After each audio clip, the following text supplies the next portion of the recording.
Harvey. Amelia. And then you can film it. Oh. Hey! I came across you, I reckon like 3 months ago. Okay. And your account has grown so much in the last 3 months, like stratospherically. It's been like the coolest thing to watch. And I'm like low key, well not low key, very high key, a massive fangirl. And as soon as I came across your content, I was like, this concept of this person riding around on a bike in a helmet, you don't even know what the fuck he looks like, is really, really interesting to me from a personal branding perspective.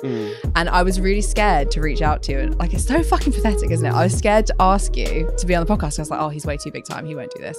And I remember you posted something about your the Tangfastics and Star Mix. And if anyone doesn't know what the fuck that means, you need to go and look at Harvey Rides Bikes on Instagram.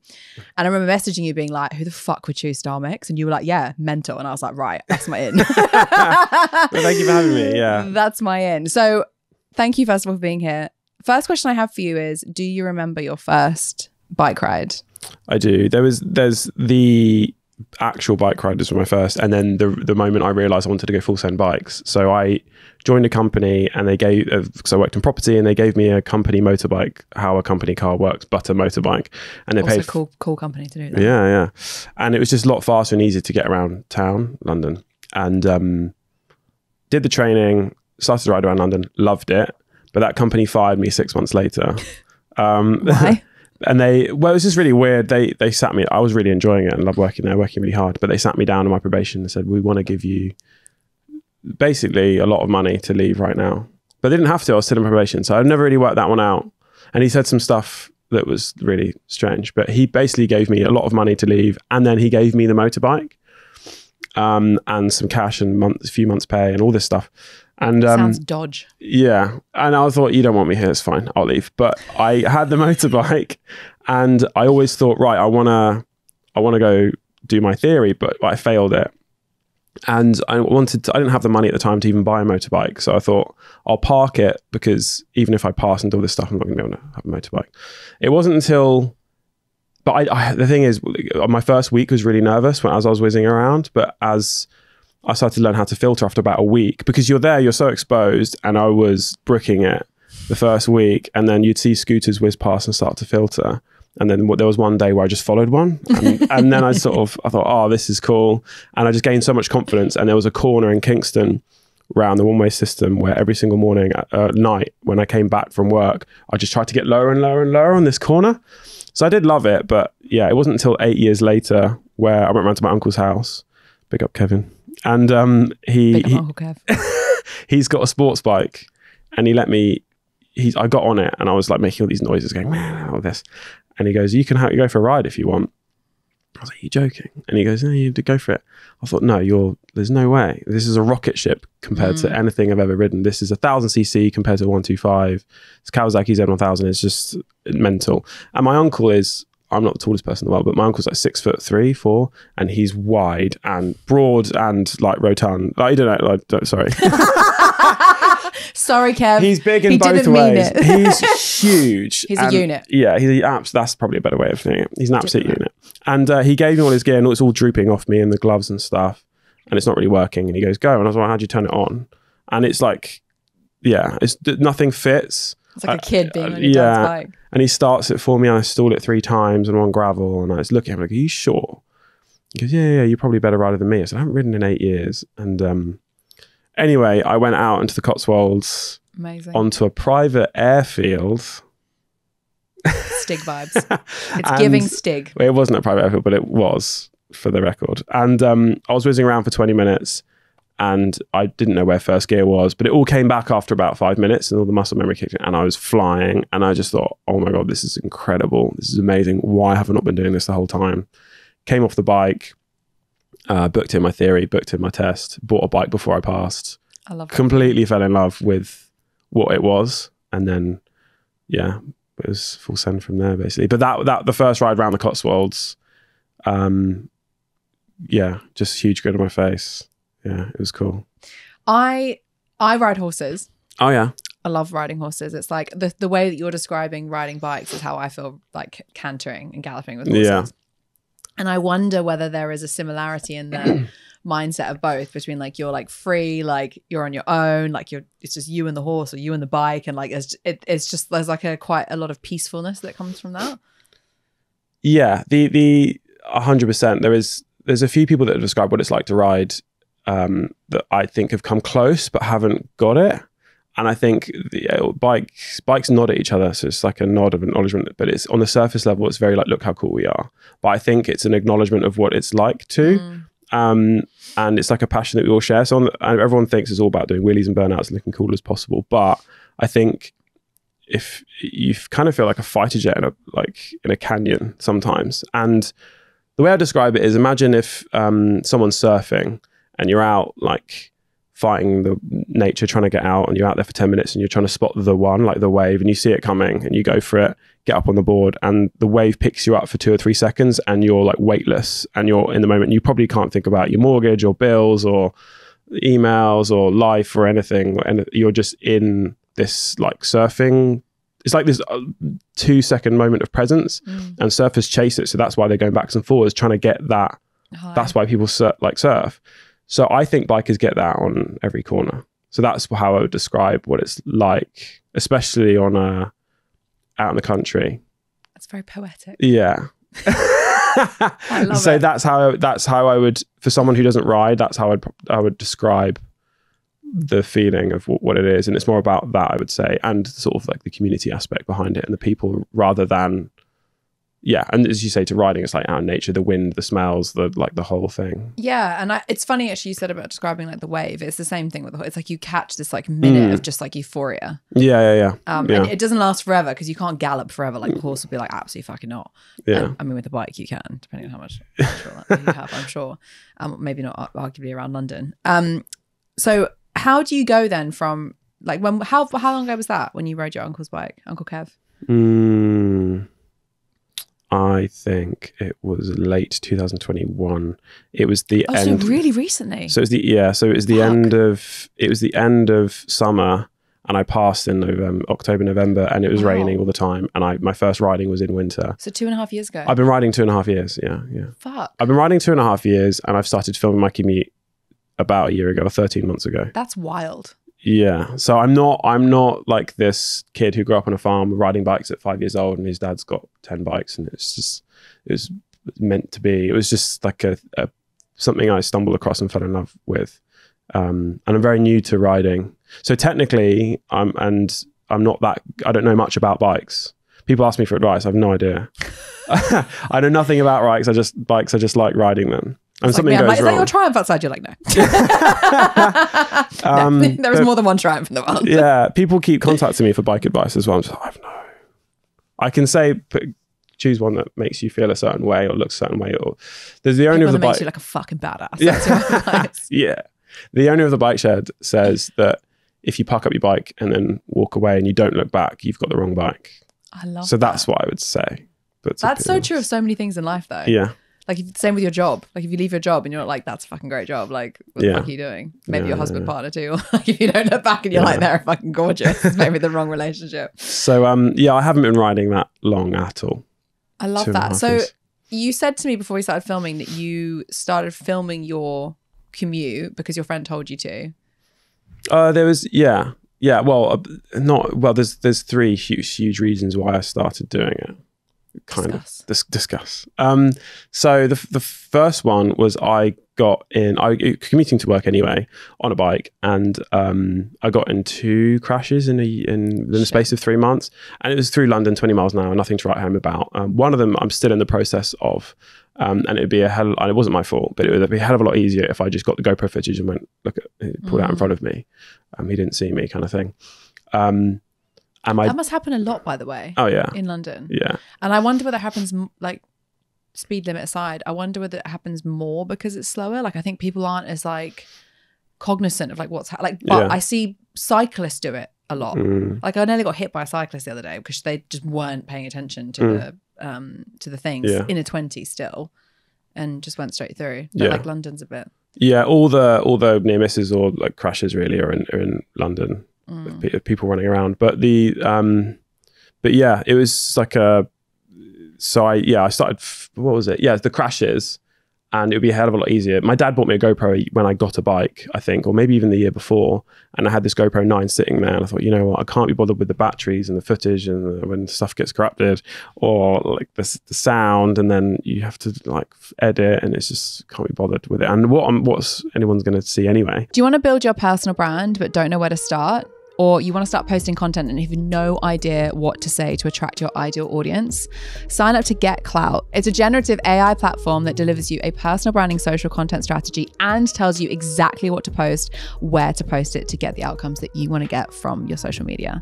Go to www.clout.com/membership to join 565 people today who are also building their personal brand. So I just had it sitting there, but when I got in the crash, I thought, I better start maybe filming, and like an insurance thing. The second one was I was looking for a project because I just joined this new company. And sorry if you're listening, but I was working at about 40% of the capacity I did was before. And I put my hand up a few times to say, hey, you're paying me a good salary. I could probably do more. And I was getting home, go to the gym for 2 hours, and then gaming for 3. I thought, you know what? I could probably learn a language in a year if I didn't game and spend 3 hours a day learning a language. Or it was going to be Spanish, guitar, piano, or it was going to be making videos of like content creation essentially. So it wasn't like I was feeling unfulfilled, but it was a feeling of like I could do more with what I'm doing. Like I feel like I could definitely achieve more somehow, or do something. And even if it's just learning guitar in a very quick amount of time, like I could do it. And what pushed me towards videos is I kept getting into these interactions all the time. So in London, where eye contact is completely banned, you're not allowed to talk to strangers. Like having a bike is like having a dog almost. It breaks down that barrier, I found. So I would pull up at the lights, and every third light I'd go to, a cabbie or a guy in a van would be like, nice bike, mate, how's it going? Or kids waving at me. Or you would never go up to someone in the tube and go, hey, nice shoes, how's it going? Unless you're me. Unless you're you. Sophie's laughing because it's true. I talk to everyone. People think I'm fucking nuts. Like I will literally sit down to you, be like, hi, good morning. And people are like... It's almost fun seeing people's reaction. Oh no, the best game to play on the tube is if you're sat there and everyone's on their phone, you just wait and you stare and you wait until someone makes eye contact with you. And the reactions are fucking hilarious because you wait until you get the eye contact and then you go... Yeah. And they go... Yeah. It's that. You're never going to see him again. No, but like I like, and you're so right about it being in London. Like nowhere else in the UK is like that. If you go up to Manchester, everyone's really kind. If you go down south, everyone's really kind. You'll talk to people in the milk aisle. Like it is what it is. You never see them again. You have like you'll know about their grandchild by the time you've left, but you will never see each other again. And I fucking love that. And it's such a Aussie thing. Like I mean, you know, you've got family in Australia. Like Australians are really friendly. Like we talk to everyone. Yeah. My mum always says I could talk to a tree. Like literally just have a back and forth with the tree.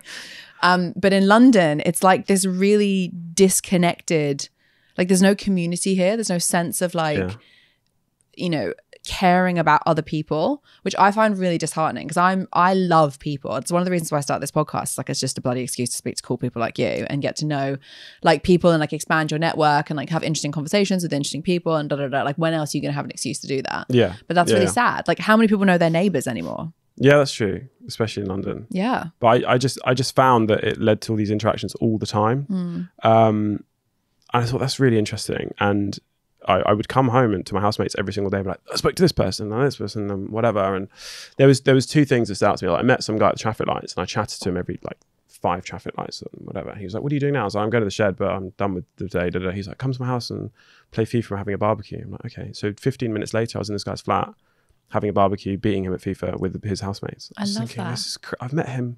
And it's because we both had a bike and we're chatting about bikes. It's like, no one will believe this story. Like I'm in the middle of London and I'm sat in this guy's flat.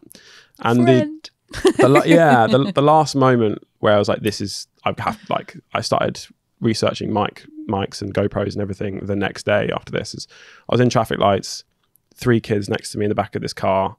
I couldn't filter. It was like roadworks. And the guy in the middle, he must have been like 6 years old. He was like saluted me. And they were all going, rev the bike, rev the bike, rev the bike, rev the bike. I was like, nah, you do it kind of thing. And it was when I crashed, I was on this Yamaha MT10 that was like a courtesy hire bike thing. And they conferred with their parents for a bit and then they wound down this window. And this kid leant right out the car. The window frame was at his hips. And he leant on the bike and I put it in neutral and leaned it over so the handlebar sort of went over to the right. And he was revving it. He was like, no, like this. And I was like, oh, it's not my bike. I don't really care. And I was looking around. All these people were smiling. The cabbie, like people were beeping. This guy in a van was like, like that, whatever. All the kids were laughing. And I just looked forward and went, I have to start filming this stuff. Yeah. Like, I have to start filming this stuff. But it started off as, look how cool I am. I'm a biker.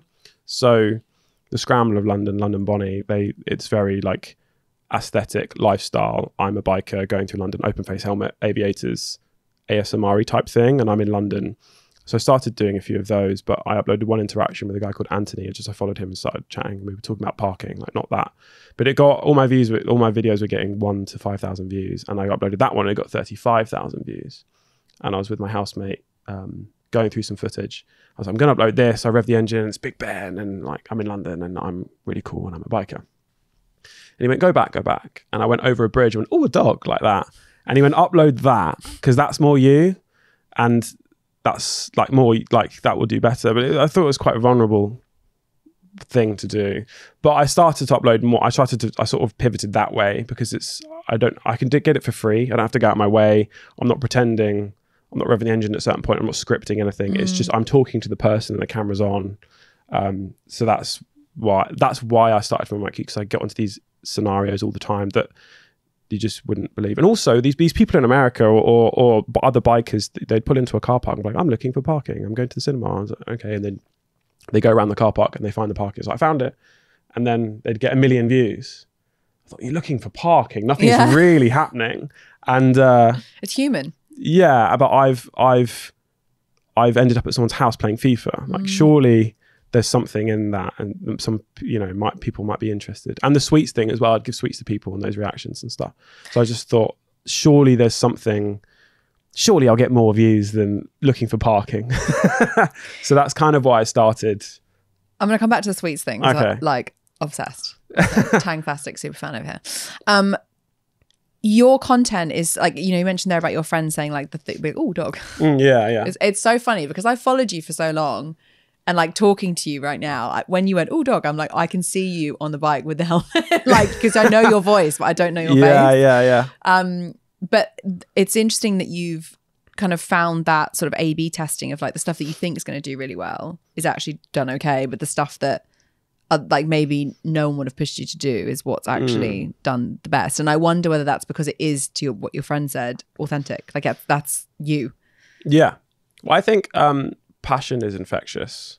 So I think it's a bit of that, like think and positivity. Like I was saying to you earlier, like your content is my happy place. Like it's such happy, positive content. Like the world is fucking miserable. I want to see you give people Tangfastics and Starmix. And get fist pumps. It's good fun. It is fun. And I mean, it almost gets a better reaction than if we were to give them 20 quid. Yeah. But give them sweets and it's like really silly and confusing. Is it laced? Who knows? But like that's the kind of thing. It's like, oh, should I accept sweet? Like it's like the whole thing of like accepting sweets from a stranger, right? Like, should you do it? Absolutely, it's a great idea. Yeah. Well, I mean, I'd the reason it started, I like sweets. I eat loads of sweets, and I'd carry sweets on me all the time, and I'd pull up at traffic lights and everyone would talk to me. So it'd be like, hi, how are you? Nice bike. How's it going? Do you ride? No. And then sometimes you're at the traffic light for a minute. So the window would just go like that. And I thought, right, I'm going to start giving sweets to people when that conversation, when it starts to die down. So I used to give people Skittles or Haribo or like a lolly or whatever and go, love you, bye, and just go. And I'd chuckle to myself loads to think, I love the idea of this person going home to their housemate or their wife or husband or whatever it is, or their colleague, like this guy told me he loved me, gave me some sweets and then just went. And I probably found it more funny than it actually is, but I just laughed myself. And it'd be 2 hours later, I'd be sat at work going, yeah. Because I just love the idea of them just like explaining this mad interaction. Yeah, just like this guy, just what was that about? So that's how it's fun. It's good fun. I love it. Yeah. My favorite one, I said to you before we started recording, was when you recently pulled up next to the guys, the police officers, and one of them follows you, Ruben. Yeah. And you gave him a bag of Percy Pigs. Yeah. So I was not intentional. It wasn't. So here you go, pig. No, so I was out with, do you know Jam Slag? No. Dom. This is the guy that goes, I'm on a bench. Oh yeah. So I've been wanting to do a video with him for a while, do a taxi run. So I was out with him that day, and we filmed loads of stuff. And we gave out like 10 bags of Haribo, and the only bag of sweets that I had on me was Percy Pigs, which is like my vegan backup. So I realized after a while that people can't eat gelatin and stuff like that. So you're so considerate. I'm just such a nice guy, you know. And so Percy Pigs is like my backup, or Candy Kittens, or anything really other. Please sponsor me. Like, no, seriously, legit. You need fucking Haribo to sponsor you. Yeah, they're not. Fuck Candy Kittens. Yeah. Get those Tangfastics, baby. And they're not interested. Are they not? No. What the fuck is wrong with them? Yeah, probably shouldn't say that. But to be fair, Haribo doesn't have like the brand is the nostalgia, right? Yeah. Like they don't really advertise. They haven't changed their advert in like fucking 25 years. Yeah, so maybe Candy Kittens, Jamie, if you're listening. Yeah. Maybe that's the play. Yeah. Well, they don't want. They're not interested either. Really? Yeah, been in touch. Yeah, they got in touch with me. I'm not interested. You're not interested? No, I'm interested. Oh, they're not. Oh. Yeah. Well, should we strong arm them? Yeah. I reckon Jamie, I know you watched this. Jamie, Mr. Lang, you sort your shit out. Sort it out. Yeah, watermelon or fucking peachy, spicy peachy. So yeah, I was riding home, and the guy in the police car just pointed right. He leant right across his colleague and was pointing at me. And, Harvey Rides Bikes. Yeah, and I was on the intercom, chatting to someone. I went, one second, and they're like, what? I was like, 1 second, and they were talking to me still, and I was trying to like turn around. And I was on a Harley, which is like a press bike that I don't know, like, and it wouldn't like go into neutral. Anyway, I pull up along the inside of him, so I turn around, and my favorite bit is him leaning out the window and going, Harvey, like that at me. It's so good. Pull up, and he was just, I've been looking for you for weeks. It was just thought, oh, that's amazing. And then in that moment, I realized, oh, the only sweets I have is Percy Pigs. No, I want to give him sweets. So that's when I said, yeah, I'm not taking the mic. And he was like, what? It's like, yeah. And there was a video uploaded before, which is my most viewed thing, is the slowest police chase of all time thing. And like load of like idiots basically in the comments were saying, he's going to get fined, you got him in trouble, it's a cake's fine, you're not allowed to give him things, what are you doing? It's just like, it's a bag of Haribo. It's not, grow up. Yeah. So I got really worried. So that's when it was kind of a response to that as well. I was quite conscious. I went and I made sure to put it in the video. I said, hey, you're going to get in trouble if I give you sweets, because I don't actually want him to get in trouble as well. He went, no. All right, okay. I said, I'm not taking the mic. And I pulled out the Percy Pigs. And his reaction was really good. He was just like, you're taking the piss. I was like, I'm not. It's like, and I wanted to explain, it's like, it's my vegan backup. It's my vegan backup, because like people can't eat gelatin. This is why, and I've given out 8 sweets. He didn't want the story. So I was just like, I'm not, I promise. And yeah, he was really cool. He's so nice. And yeah, I turned around and that was it. But a few of the comments was like, people think Ruben's attractive. I mean, Ruben was attractive. He's a bit of a sauce pot. He was, yeah. Old Ruben. Yeah. No, I remember. Good looking lad. That was a good one. But I had that for 6 weeks, 2 months or something before I uploaded it. You were talking earlier about like the fact that you edit a lot of the content yourself. Yeah. How the fuck? Yeah.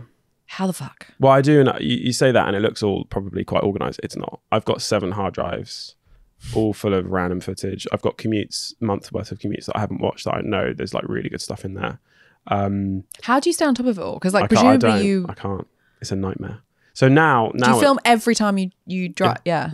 Everywhere I go, I film. Such a good idea. Yeah. Everywhere I go, I film and create. What is it? Document, don't create. Yeah. And but that's why it's so it's funny because we were talking about this because we were talking before we started recording, but I'm trying to build my brand to be like different to Clout's brand and whatever.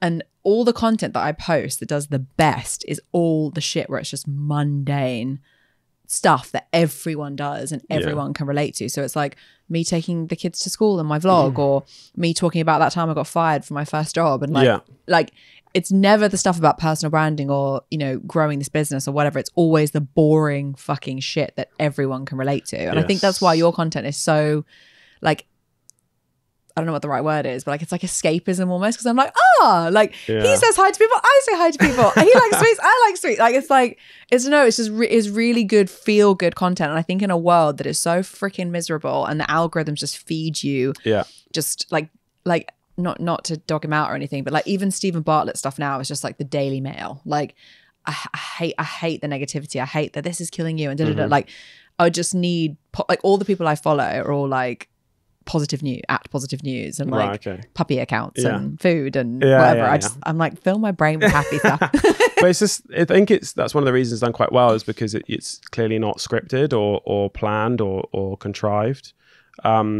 So yeah, and I think a few years ago, or maybe even 5 years ago, Instagram is very much look at me, look what I've got, look at my cars, filtered. look at whatever, and this is my makeup routine or whatever it might be. So it's all very like. But you said that's kind of how you started a little bit, was like following for that like a bit. 2 weeks Yeah. of wanting to upload cool bike stuff, and then realizing that I don't want to do that. No just one cares. realizing that, and I think, so it's more. I think it's all very like, as I said, looking at me, look at me, look what I've got, look at my bikes, or look at my cars, look at where I am, look at the holidays. Whereas if you watch a piece of content, and everyone's trying to get a lot of followers, so people smell if you're really trying and are trying to sell something as well. If whereas if you're just, here's a really nice. My Instagram, dog. Again, the owner of the bike shed said to me, it's just like, and I didn't realize it until he said it, it's like most people's Instagram are very insular and very like, look at me, look at my Instagram, look at whatever. Whereas my Instagram is look at all these cool people. So it's very outward. It's like Humans of New York. Have you seen that account? Yeah, that's great. That's great. Yeah, So good. And it's, again, you clearly can't script it, because you can tell by the when they walk past, they're a bit like, oh, the stranger talking to, oh, I've seen you. And then like it's a real story about how two people met. And I think it's great. And that's what I like, sort of creating that real sort of stuff. There's like gold. I film everywhere I go. Like yesterday I filmed for 2.5 hours maybe, and I was just riding around, and because the way I work is put the camera on, forget about it. And I went past it because bikers nod at each other, especially in the countryside, and this biker went like that, and he put his head down right at an angle, and it was 2 seconds. Like, that's why I started filming, because it was just, I've got 2.5 hours of footage, but I'm going to go in and get that 2 seconds, put it in a file, delete everything else, because it's just, it's just that. Like, that the is the gold content. dust that is just, and all the bikers, I did it back to him as well, and all the bikers behind him were laughing. It's like, that's why. It was just 2 seconds, 3 seconds of little gold dust stuff. I saw the one that made me laugh the other day. Sorry for everyone listening to this. If you haven't seen this content, I'm Let's just recite I'm every like, this single was video. my favorite video, and then this is what you did. Let's just recite every video. Yeah, no, but there was the Wizzy Boy one when you were like doing the guy that was like going through red lights and shit. Like, that made me laugh so much. Oh God, yeah. You're like, oh, Wizzy Boy's getting over. He's overtaking so and so, and like whatever. That was very funny, because like the thing is, I think again, like I wonder whether I don't ride bikes. I had no interest in bikes until I came across your content. That's and so cool. there's obviously something that I'm resonating with aside from the bike piece. And I wonder whether it's those little like inner thoughts that you were talking about that resonate with me, because I do that when I'm driving. I'll be like, oh, engine's overtaking. Oh, better rev that down. We all do that like weird little thing. Yeah. And I think because you're vocalizing what we're all thinking, it makes it really endearing. You said earlier that it was like a bit vulnerable to share this stuff. Why did you feel like it was vulnerable to share that? So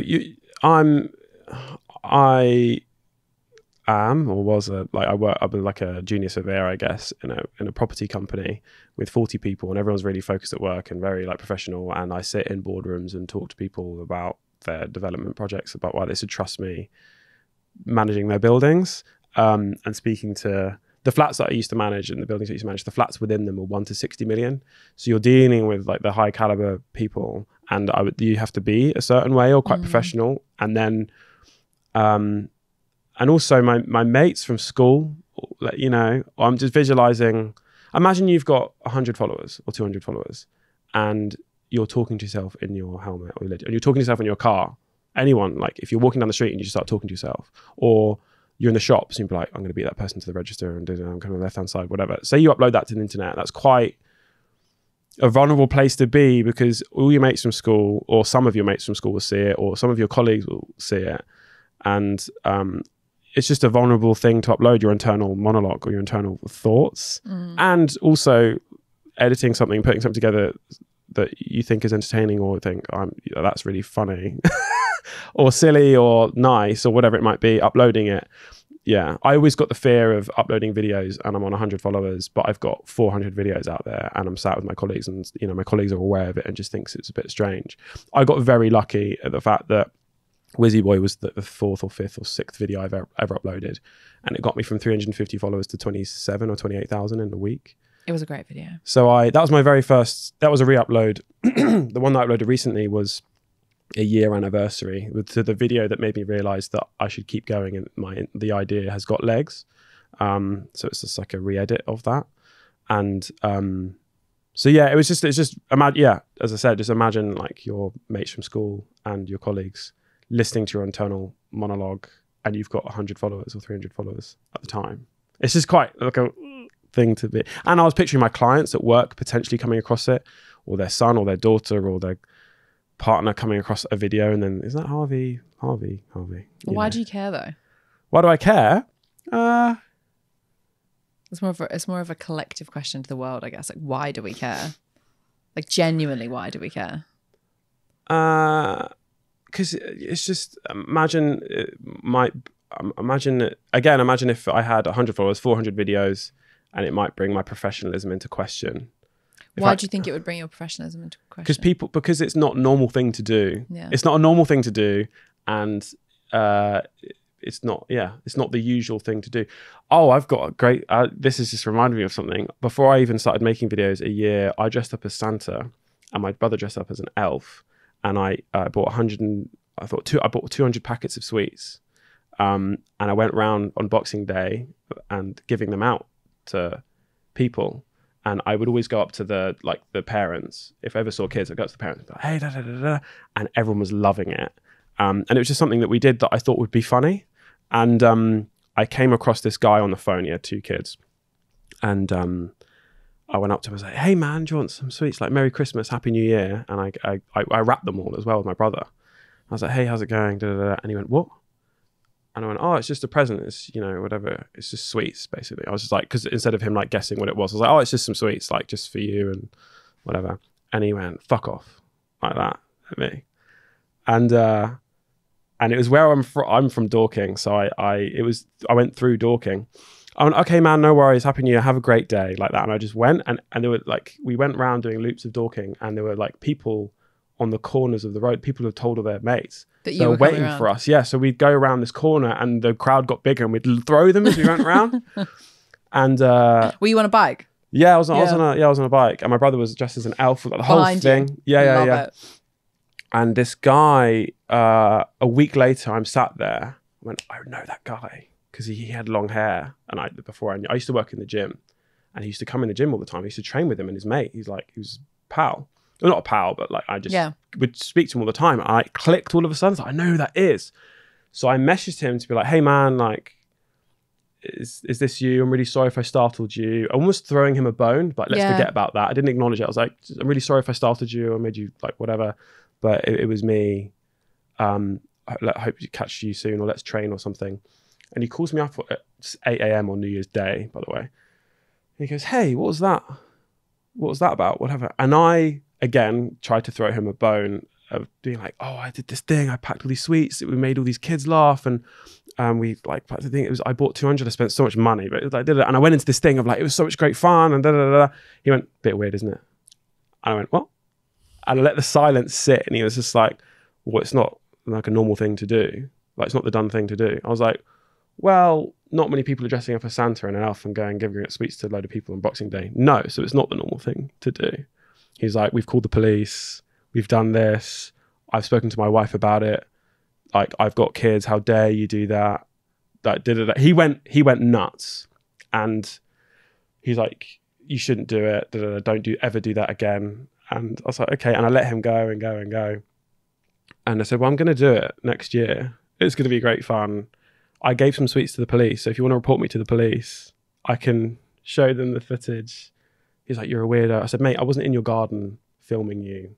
Like, whatever. I came up to you in the street. Like, I mean, we kept going around in circles, and I just realized that he's not. It's not about you. Yeah. I was just like, I just realized like we're not going anywhere. And he kept ranting. I was like, what are we doing? He was like, what do you mean? I was like we're on the phone, and like I'm going to keep doing what I'm doing, and you don't seem to be understanding. And he's like, he reported me to the police. For what? So giving him sweets? I don't know. And I said that. I said, what are you going to do? This guy dressed as Santa on Boxing Day went round gave me a present. Yeah. This man's in my chimney. Yeah. But it's not the. My point is that it's not a normal thing to do, really. So I was, imagining like the partners or the equity partners of the business that I work for, who might not understand social media or me, or have seen me in a certain way, and then are listening to my internal monologues and me giving sweets to people on my commute as I go to the office. Like, and that some of them understood it and loved it, and some of them found it very strange. But imagine me sat in a boardroom going, "Hey, I'd like a pay rise because I believe I would bring this value," and they're going, "This guy gives sweets to people on this commute. It's a bit." That's why I need a pay rise. So it was, yeah. So going back to like why it's vulnerable, it's just like, yeah, that's kind of why. Closer. Oh, sorry. Naughty. Sorry. Apologies. I'll bring it here. It's funny because I always think that your personality, like yours, mine, anyone's personality, is like a magnet. You either attract who you want to attract and repel who you want to repel. This guy sounds like an absolute CUNT. Like, he really does. I would normally have said that, but because we're filming and I don't want to upset everyone, like in Australia, it's a very done word. We say that for people we like. But he sounds like a real shit beep. Yeah. Well, he was just so But that had nothing to do with, I always think when people behave in that kind of way to things that you've done, it's got nothing to do with you. Yeah. Like genuine, the sweet thing is the trigger, but like that has nothing to do with you. It might have been actually that he had forgotten to buy presents for his kids and you were showing him up, or he'd like, there's so many other things that have nothing to do with you that person's projecting. Yeah. I think he was just, I think it was more about him being embarrassed that he was swearing in front of his kids. And to someone he knew. Maybe he didn't realize it was you. And I caught it on 4K as well. Wow, 4K. You know, so, and that footage isn't anywhere. You should put it somewhere. I'm a Virgo. I'm so fucking because it's my first time filming ever. It's really weird because the camera's just looking down at the petrol tank. So when I'm looking at people, everything's just down here because I just wasn't, you know, I didn't have an Instagram or a YouTube or anything. I was just going around, giving sweets to people, dressed as Santa. But yeah, big up Dave if you out there. Oh, is it Dave? Yeah, Dave, you sound like a prick.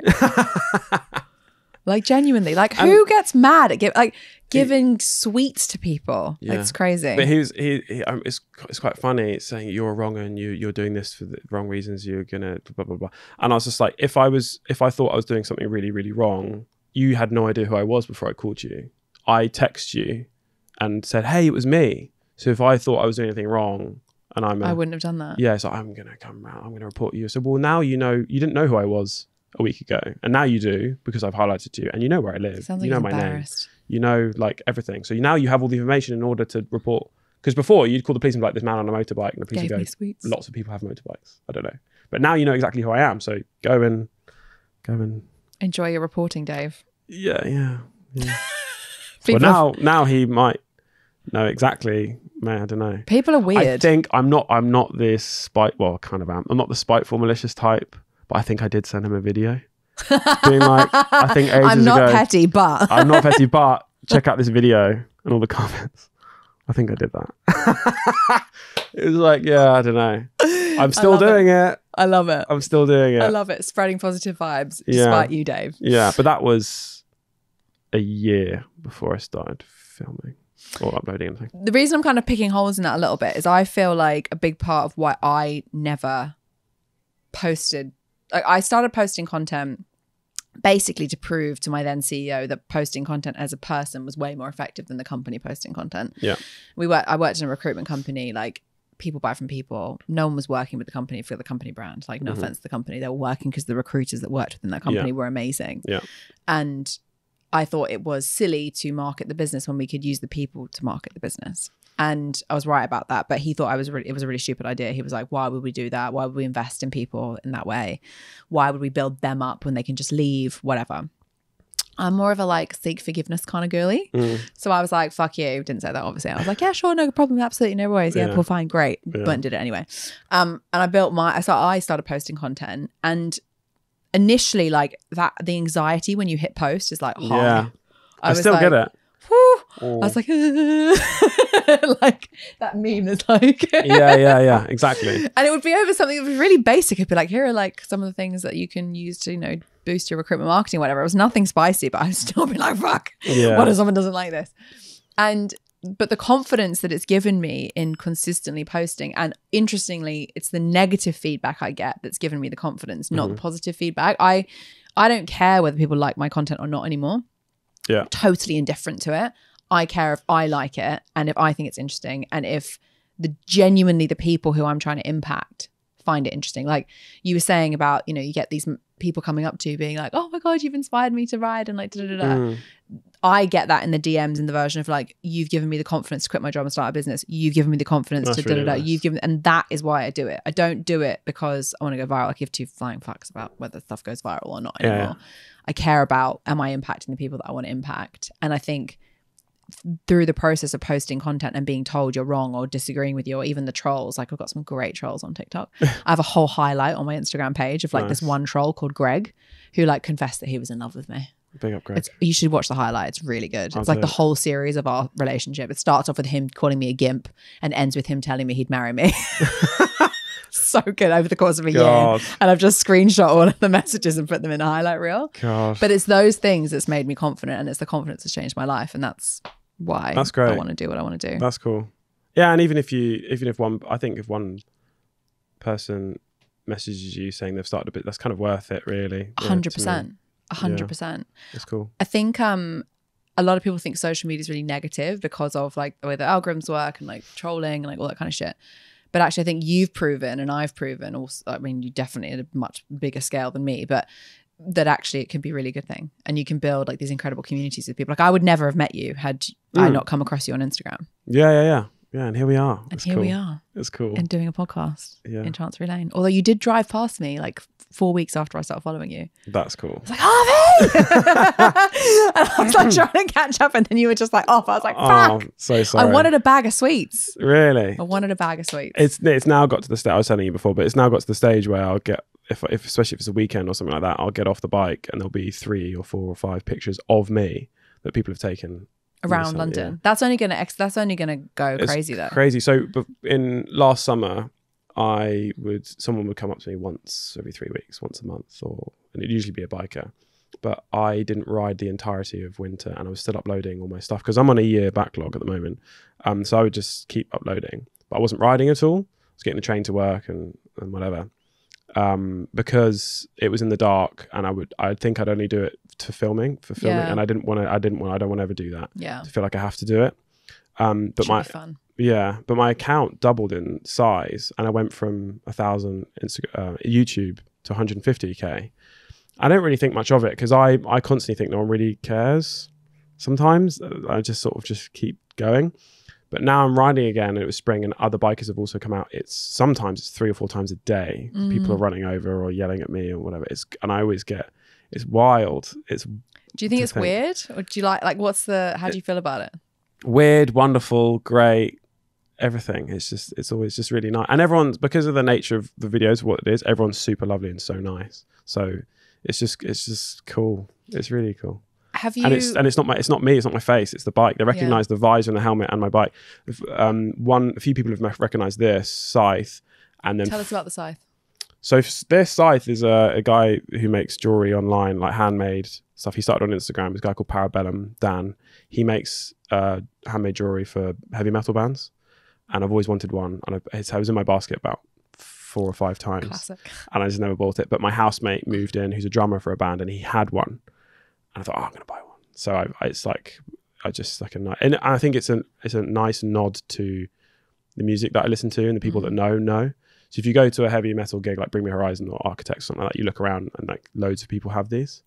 And he's like a celeb within that community. So it's kind of like a nod to that, of like a thing. And I want to support him, get more stuff. We're thinking about making a collab piece, like a scrambler wheel or a petrol cap or a tank or something. I love that. Yeah. I think that also is very synonymous with what appears to be your personality of like community and like supporting people and yeah. Very on brand for you. Yeah. So it's great and weird, wonderful, and people people don't run into traffic though. Yeah, just be careful running into the road. Oh yeah, fuck. Does that happen? Yeah. yeah, but it's nothing's happened like that, but it's really lovely, really nice. Tell me about the face reveal. Why are we revealing the face? We're revealing the face. Why are we doing that? Not that we don't love your we love your helmet, we also love your face, but like, oh, thanks. Why I think I think it was never the plan. I uploaded 40 videos or so, and none of them had my face in it by accident, and people kept asking me. I thought that's interesting, and I just lent into it and started to tease it and have fun with it. But at doing these events and things like that, it kind of became a bit annoying. And I want to be like a person that does it and talk to people and engage with the audience a lot more, because at the moment my videos, I'm having a really cool, nice interaction with people, and you listen in. And sometimes I don't address people that much. And when I'm talking, I'm talking to myself rather than people. Whereas I want to talk to camera and talk to people, and they know me as a thing. I'm riding to Greece in September. Riding? Yeah. Wow. From London? Yeah. With a bunch of friends. And the goal is to do a Greek mythology tour and sit and read the Greek myths in the location they're set. So Hercules got his ammo for his slingshot from a particular island because the boulders are shaped in a certain way there. I'm going to go to the island, read the bit about the Greek myth, about how Hercules first went there for his trials. And then I read the Greek myth and I look up and I'm on the island with the bikes and my friends listening to me read about the Greek myth. So we're going to do a tour of Greece. Classical civilization was my favorite subject. Yeah.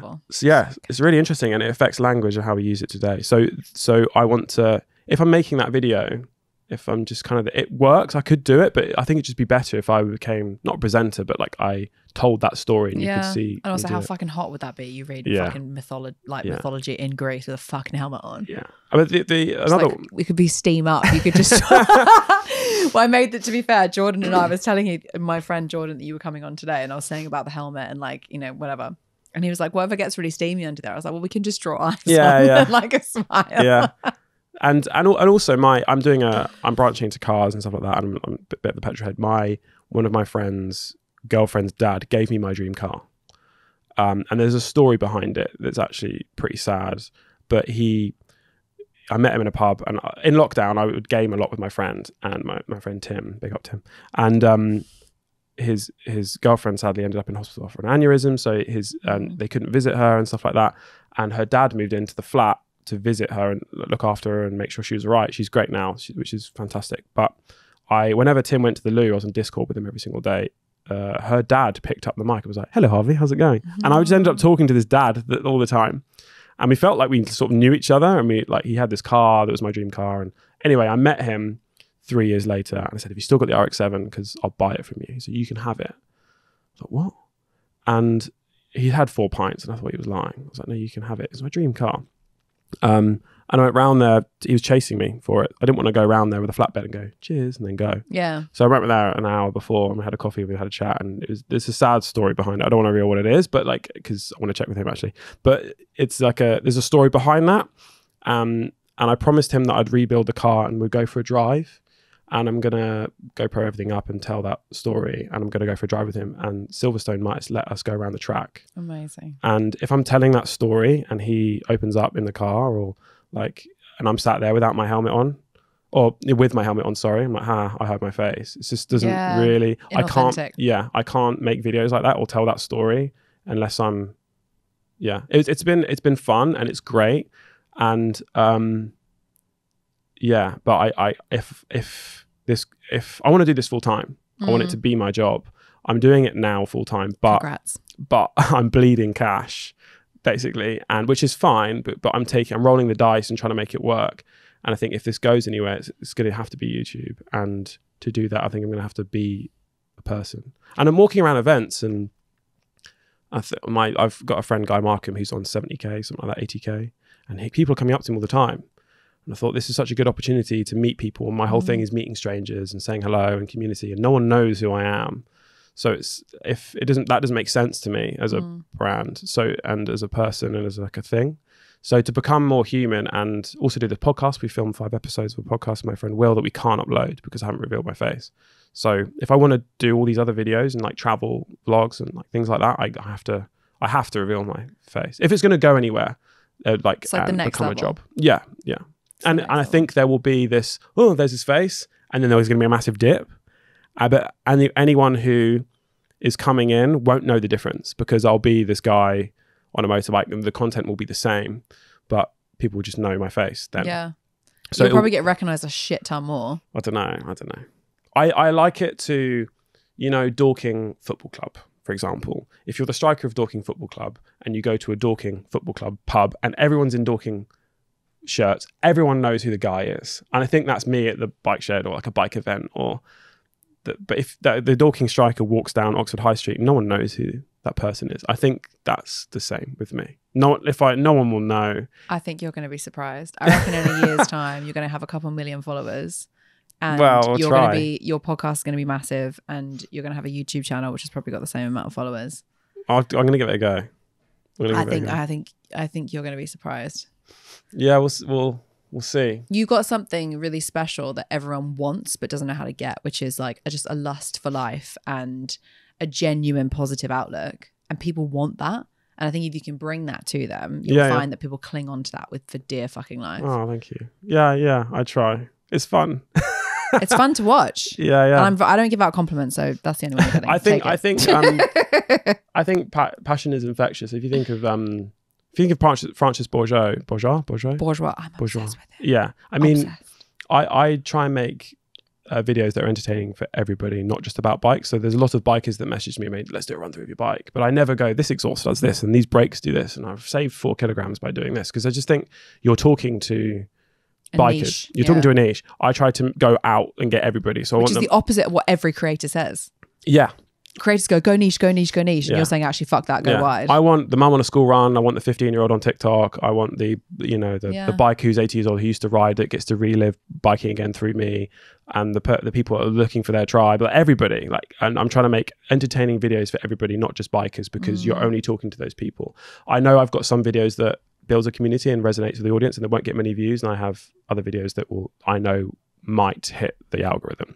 But I think passion is infectious. Like Francis, for example, no one cares about the trains, really. They care about Francis. They care about Francis and his passion for it and his excitement. That's how he got so viral, because of the GoPro. They looked at his face of him going like that. His amazing, eyes. It's incredible. And that was new, which is great, but it's his excitement for what he's doing. They follow him for that. They don't give a toss about the trains. And I think I've, not consciously when I started, but now I try and do that through my videos, is not to make an entertaining thing and that's entertaining for everyone, not just look at these bikes or whatever it might be. What is like a number one on your list place you want to go on a bike? Apart from Greece. Bucket list destination. It is Greece, and I can't think of, we're doing it all. We're going through the south of France, Switzerland, Italy, Croatia would be amazing. I think. I've always wanted to go to Croatia. I'm very jealous. Yeah, I've done sail Croatia, and the Adriatic Sea is the most beautiful sea I've ever been in. I've ever dipped in. But you dupe in a sea? Yeah.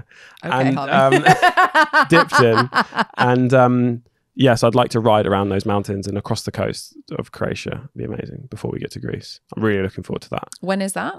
September. Amazing. So the 19th of September, we are riding to Greece over the course. It's going to be a 3-week to 4-week series, but the riding to Greece will be a week to 10 days. We're going to take our time and really take it in. And I want to give lifts to people from different countries. Like, I've pulled up in this town, who wants a lift to work tomorrow? Stuff like that. I think that's, again, like, it's the human content, right? I love it.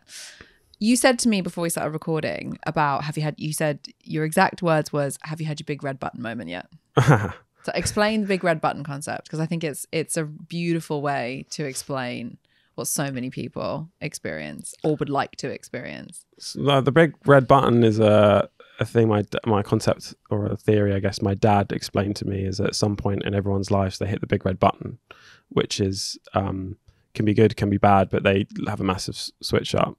So so some people dub it as like a midlife crisis, but it could be 30, 40, 50, 60, but it's like, right, I've realized, fuck this. Yeah.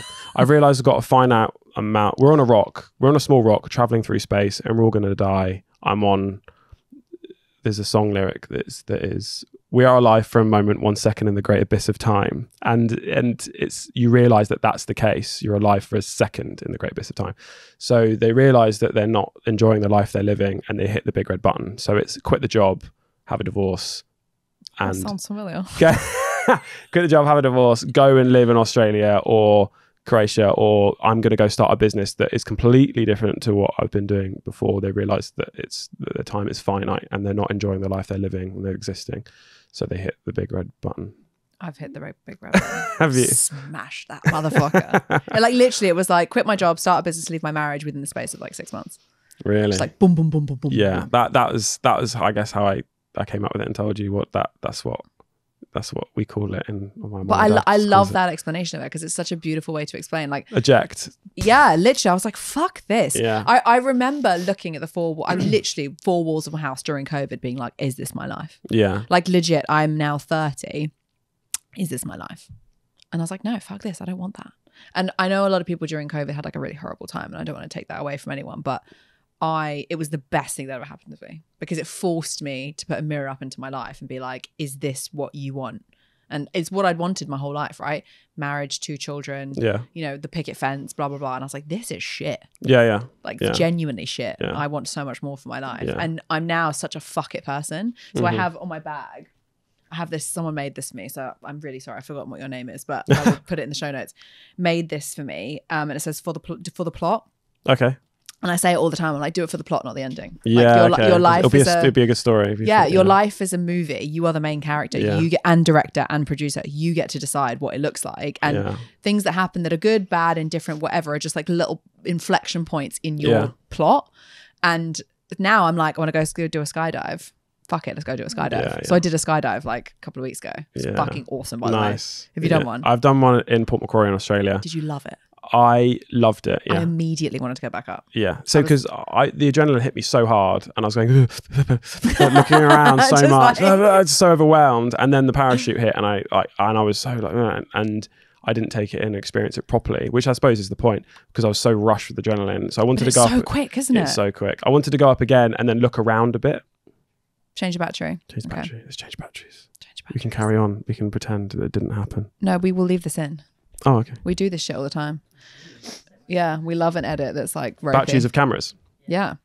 What was the one that we did recently? It was a Steph. And she was like, oh, can you edit that out? And I was like, no. Quite a few where they're like, that's going to be edited out. Like, absolutely not. It's great content. Yeah. I mean, I'm going to cut them all anyway and change all the batteries. So have to do it again. Go for it. That's cool. Skydiving. What's the most fun thing? What altitude did you do it from? Plane altitude. Small plane altitude. Okay, great. Above Port Macquarie in a town. We love data. It wasn't Boeing 747 altitude. It wasn't the Red Bull one. It was like a mini They're one. mental, by the way. Red Bull accounts are one of my favorite accounts to follow. Like they're just nuts. Well, from a marketing perspective, this has been said before all over the place, but they advertise like a lifestyle, don't they, rather than Red Bull? Yeah, of course. But it's a really similar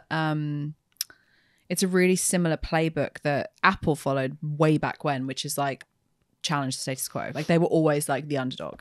Now they're the biggest argument in the world, and they no longer can play that card. But like when Microsoft was the massive computer brand and Nokia and BlackBerry were the big like cell phone brands, they were like, oh, we're the underdog. And so anyone that was like creative, like cool, was like, yeah, I use Apple. I don't use Microsoft. Ew. Yeah. So yeah, it's a similar kind of thing. But I love my Red Bull's branding, and I love what they've done with like encapsulating what you were saying about lifestyles. I think good branding and good marketing sells painkillers, lifestyles, or dreams. And I think they do all three really, really well. Yeah. Really, really well. Absolutely. What's the most fun thing you've ever done? Fun thing I've ever done? Yes. Oof. God. Don't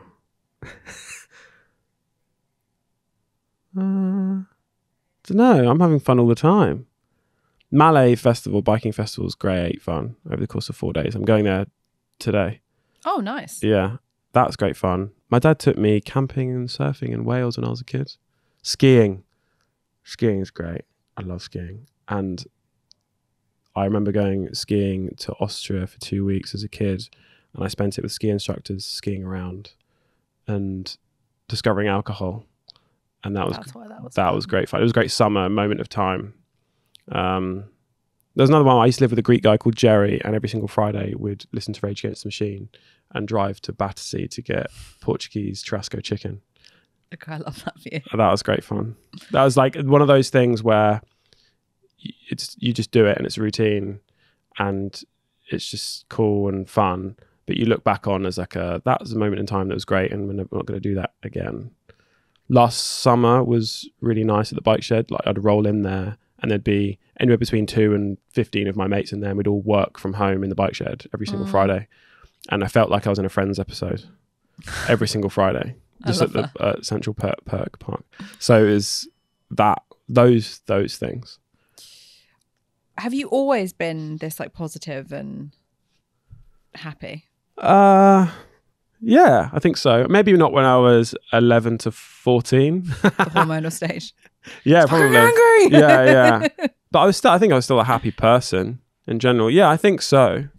Yeah. Where does that come from though? Because like I feel like life beats that out of you. As most kids are happy and curious and all the things that you appear to be, but I guess life beats it out of you. Like, how have you managed to stay so resilient to that?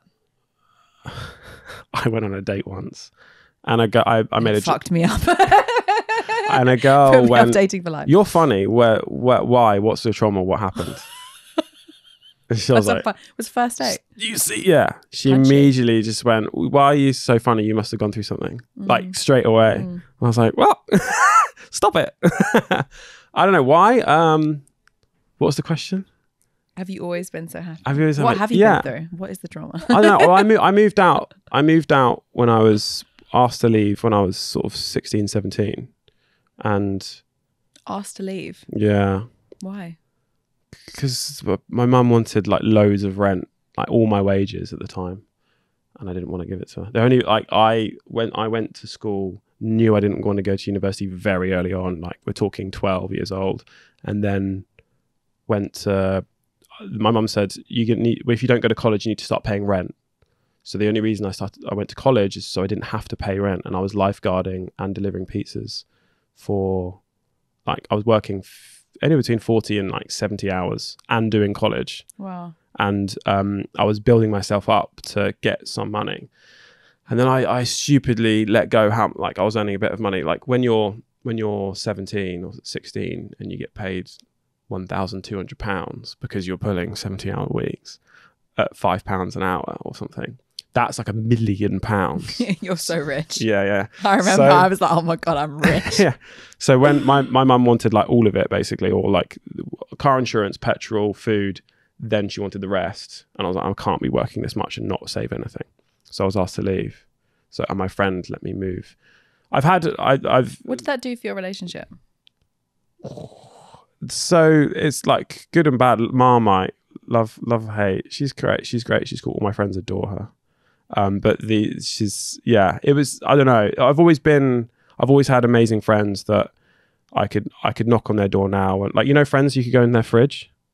You just go to their house. That is such a way to define it. They're not your best friends. They are the friends that will let you go in their fridge. Yeah. So I've got a lot of those. It's probably the reason. It's a great support network, and I'm friends with their mums and dads and whatever. Are you close with your family now? Yes and no. So I'm close with my dad and my stepmom. They're out in Australia, and I've got a sister and a brother out there. They're great. I'm very close to my brothers here, and my cousins on both sides, and really close to them a lot, big time. It is funny that you brought that up though about like the trauma thing, because I do think that a lot of the time when people are positive and happy and whatever, it's because they've been through some fucking shit and they know like what it's like. Like I certainly feel like I've been through some fucking shit, which is why I think I have like a very fuck it, see what happens attitude. Yeah. Because I know how bad it can be. Yeah, that's probably it. I don't have a fear of it being that bad because I have like, you know, without getting too detailed about stuff, like there's traumatic events, there's divorce, there's bankruptcy, there's like all of the things that you fear as like the worst things that could happen have happened, and I'm still alive. So it's like, well, cool. Yeah, exactly. Like, come at me, bro. That probably ties into the book, you know, you've probably definitely read, which is The Subtle Art of Not Giving a Fuck. Yeah, Mark Manson, he's great. Yeah. Everything is Fucked is also a really good book. Yeah, I haven't read that. I need to. But it's like that's probably where the anti-road rage being happy thing when that guy shouted at me is from. It's just like, well, this isn't that important. It's like I think Mark Manson talks about how the person going apeshit in a shop because their coupon has expired and it's not working, and they're having a go and they want to speak to all these people and complain. Like, that's the most important thing that they've got going on, and they've managed to get really furious about it. It's also nothing to do with the fucking coupon. Yeah. I think that, like, I guess I'm like, there's not, you're gonna have to try pretty hard to, like, for me to get annoyed or mad or offended or upset. Yeah. So I think I think it's probably that of just like a, it just doesn't really matter. Self-preservation. Yeah. Maybe. Life is also so much easier when you decide it to be. Like, we were talking about this earlier. Like, I genuinely think the key to happiness as a human being is just being accountable for your life. And not everything's your fault, right? There's shit that happens in everyone's life that's not their fault, but it is your responsibility on how you deal with it. And I think the more you realize that you're in control of your life, and again, this is why I'm so passionate about personal branding. It's not because I want everyone to build a personal brand. Like, that's great. Good for you. We love that. But it's the confidence that it gives you to be 100% okay with the consequences of being yourself, and realize that it's rarely your fault how people treat you. Yeah. But it is your responsibility how you treat other people. Yeah. And you can have like road rage, or you can have a friend who's being an asshole to you, or you can have a mum that asks you to leave, or you can have a dad that like does whatever. How you respond to those people is ultimately your quality of life. It's not, no one can do anything to you. You do shit to yourself is my kind of point and stuff. Yeah. It doesn't, sometimes people think I'm too chilled. I used to work, when I was working in property, people, like, the roof would be collapsing and the lift wouldn't work and this is happening and that happening, and there's water coming in as I'm on the phone to them and they're going nuts. And I'd be like, okay, no worries. Like, I'll speak to the contractor and I'll do this, I'm going to do that. And they would almost be really annoyed you weren't stressed. that I wasn't panicking. Yeah. It's like, no, I am. I'm going to act as quick, but I don't think panicking or getting irate isn't going to get this done any quicker. You'd be great in like an industrial level crisis situation.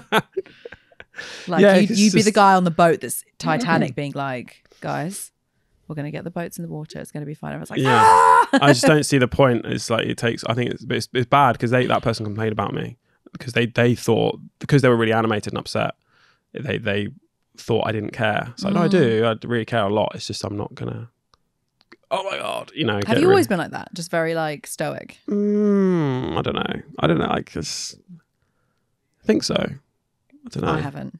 I am now. Actually, that's not the again. lie. Probably, I'm totally feral. Probably 10 to 15. Probably not. There's probably a few family members that said I wouldn't be. I think, but everyone at that age is different. Yeah. Everyone at that age is different. Yeah. Bring it back to bikes. What would your dream ride be? Dream ride? I'll go first. Patagonia.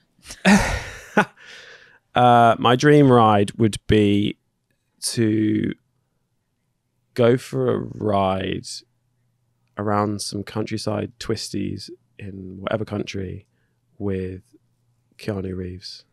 Keanu Reeves? Yeah. Interesting. Why? Because he just seems like a really nice, chilled out guy. He's got a huge passion for motorcycles, and he just seems like he's got a lot of stories, and he just seems to be very level-headed and nice.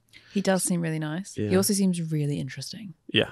Like, so, he's got some fucking shit. He's seen some shit. Yeah. That's what I'd like to do, is like the Precious Cargo series is take people like, I don't know, Graham Norton, Tom Hardy. I love that. Aisling B. I love it. Yeah. All these people. It's like the carpool karaoke thing, but like you're having a conversation with them. Yeah. Obsessed. Yeah, I love that format. I'm really looking forward to seeing where it goes and trying to get people on the back. You'll get loads of people. Anton Deck. How amazing would that be?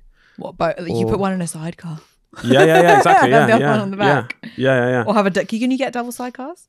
Could you have two people or just one? Sure, maybe like not next like door one to the other. One on one. Maybe like that would this. be hilarious. Yeah. So like, I'd love to get small as well. Yeah, Anton Deck or Ramesh Raghunathan or someone. He's funny. Yeah, just all these Jack people. Whitehall. Just have a chat and just chat shit. Yeah. Driving around London. Yeah, so stuff like that I'd love to do, but I definitely want to still do the strangers one where I put a story and be like, right, who needs a lift to see their mates or home or to work or wherever it might be. Yeah. What advice would you give anyone who's like sitting on this? You said sorry, I've got another one. To go for a ride with my dad. Oh. Because he used to ride and he got in a crash and he doesn't ride anymore. and I'd love to go. And he won't ride, but I'd Is love. that a psychological thing? He won't ride, or is it like physically? No, it's just like he's got kids. Well, I'm one of them. Really? Yeah. And he came off pretty bad, and he always says it's not if you come off, it's when. Yeah. So I'd love to get on intercom, and he's on one bike, I'm on the other, and we just go for a ride somewhere. That's cute. That'd be cool. That'd be great content as well. Yeah. That'd be great content. Yeah. What's your dad called? Gary. Gaza. Yeah. Gotta make it happen. G-A-R-R-Y. Double R. Yeah, double R. Gary. It's like Mary. Gary. Mary, Gary. Gary. Why did I do that in an American accent? Sorry, what was your question? I interrupted I don't you. know. Sorry. It's really rude. Oh, actually. sorry. Really rude. What was I saying, Soph? Oh, there we go. What? So, so this will not get edited out. This is exactly how it will go out. We'll talk about being authentic. Right. Keep it in. What advice? You said earlier that you had like a choice of like learn a guitar, learn piano, learn a language, make content. Arguably very different things. Yeah. But we landed on content. Glad you did. Otherwise Yeah. we wouldn't be sat here. What advice would you give to yourself looking back on that of like what you've learned in growing your following in the last 2.5 years? So like what are you now? Like 400 and something? 470 something. You're like, oh, I did 475 and 3,000. Yeah. I don't know, but 470. Yeah. Stop it. What advice would I give myself? Yeah. Like, because I'm sure there's going to be plenty of people that have seen you, myself included, seen you grow so quickly and have gone like, oh, I wish I could do that. Yeah. I think, excuse me. I think that I kind of knew. I don't know. Advice I would give myself honestly is stay on top of editing and file stuff because it's a mess. I've got videos all over the place. I got about 60 reels on backlog and 20 YouTube videos, 25, something like that. So I've got 25 YouTube videos more. But that's a great problem to have, surely. It means you can live your life and nothing stops. Yeah, that's true, but it's just like an editing nightmare. So I would stay on top of it, which is, I guess, is a boring admin. That's a really boring thing. Yeah, it's really I was hoping boring. you were going to say something really like, believe in yourself. I know. Yeah, I would. Know your format, guys. Own your format. Be authentic. Talk about dogs and sweets. Create a file system before you start. It's the most surveyor bullshit you've ever said. So I really regret not starting sooner. Yeah. So I really, there's all these interactions, all these stories, all these things that happen, like the FIFA one or the kids or whatever, all these memories or like but I was living in the moment and the time and everything. But there's so many cool stuff that I've just happened on the road, and people that I've met, and because of bikes, and that I haven't got proof, whatever. But yeah, I would definitely. I'm not sure about advice I would give myself. But I would definitely say to people, it's just like I know it may sound counterintuitive, but like behind the scenes, try and stay organized and get things done and like be consistent and show up, but also make things that you really like and you're passionate about, and that will come across. And people smell when you're trying too hard. People, like, everyone's trying to get loads of followers. Everyone's trying really hard, and people are faking things as well. And people know that now. People can smell it when people are being disingenuous. And you won't enjoy it really in the long term. Even if it does kick off, you'll get stray further and further away from the things you actually want to do. So just make things that you want to make. And if it doesn't kick off, you'll have a record of what these nice things that you wanted to upload that was fun to do. I wish I'd started sooner. Yeah. And it's funny because we were talking about this earlier, that the content that does the best, I find, is like the really authentic, like I haven't even thought about shit. Yeah. And it's always the stuff that you like, it's the most mundane thing, like the vlog. Like the vlog is now doing like really, really well. It's not like numbers like you on YouTube, but like it's the most response I get. Okay, yeah. Will be like people emailing me back on my newsletter being like, I look forward to this every week. Like I love watching this and it's like bullshit. It's like, I'm not going on the school run, guys. Look at my granddad's slippers. Like, yeah. I'm one step above wearing pajamas when I go on the school run, and I don't care. And I vlog about it. And I vlog that I'm doing this, and vlog that I went for breakfast earlier with Ari and Danielle Murray and whatever.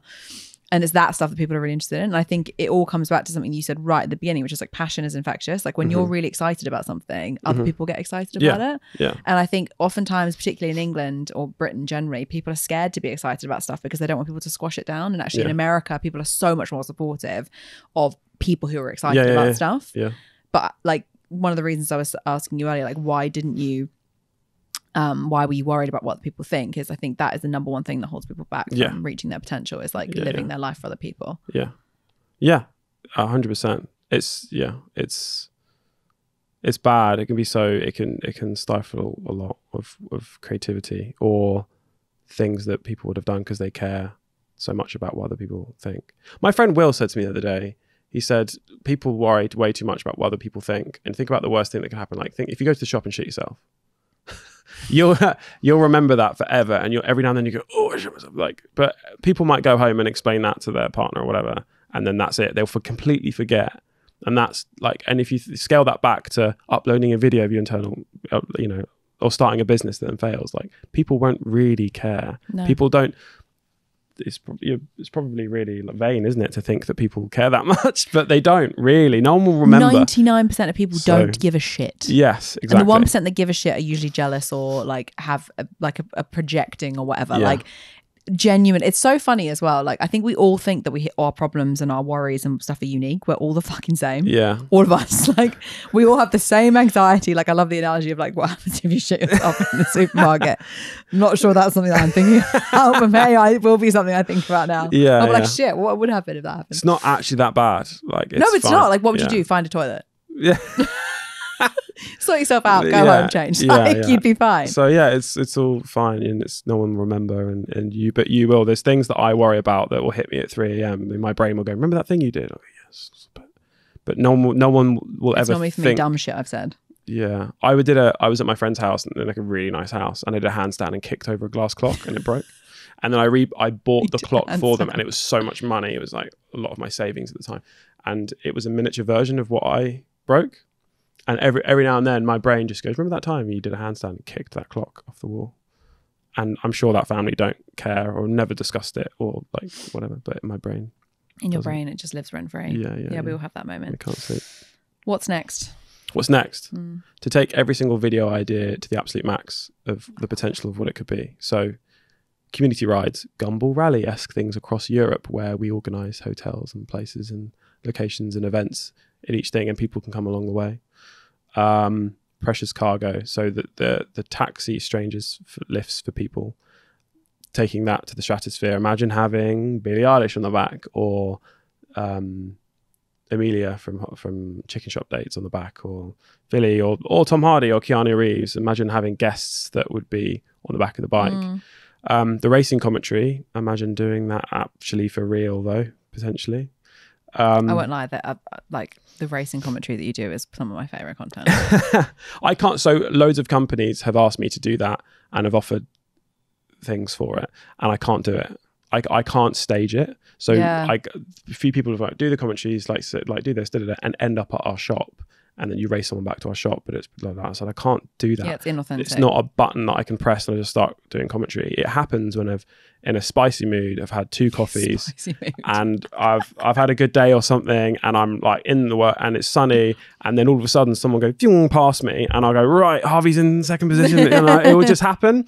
And sometimes I get into it and it's great, and then they just go off left and I'll just go straight. Like, fuck. And it's like it hasn't happened. So I can't fake it. Yeah. But that's why your content is so engaging. It's because it's very clearly not staged. Yeah. So the giving away sweets, imagine if someone came to me and was like, right, here's £50,000. Go around London and give it out to strangers or whatever. Wildly disappointed that Candy Kittens aren't doing that. Candy Kittens. Sort your fucking shit out.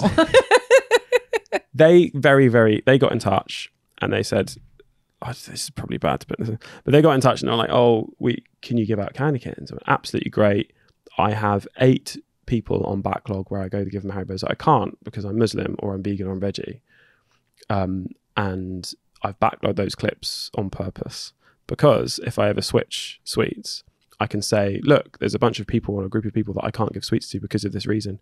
But I've got this sweet now to create a narrative behind it rather than it looking like I'm doing it for money. Yeah. It's like, I'm going to give out this sweet now and completely pivot the whole thing because whereas if I have these clips, I can say, this is why. Yeah.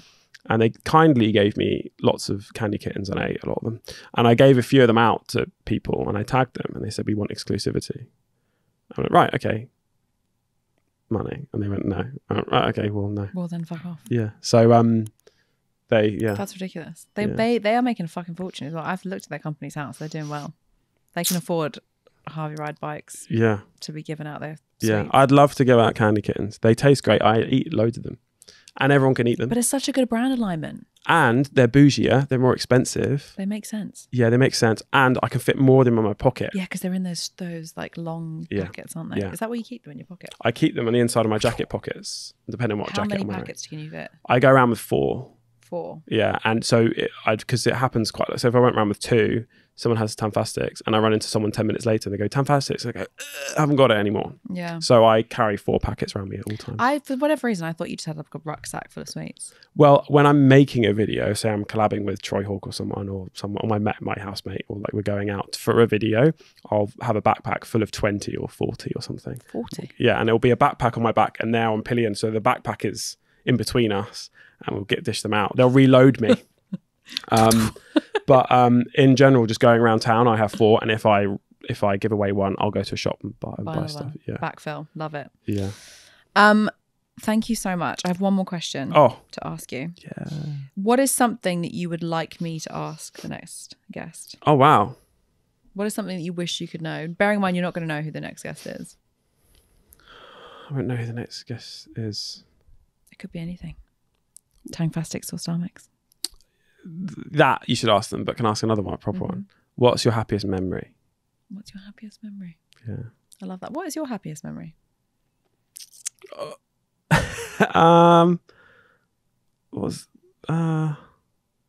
is my happiest memory? I remember going to I go to Cornwall a lot now, but when I was a kid, I used to go there every single summer.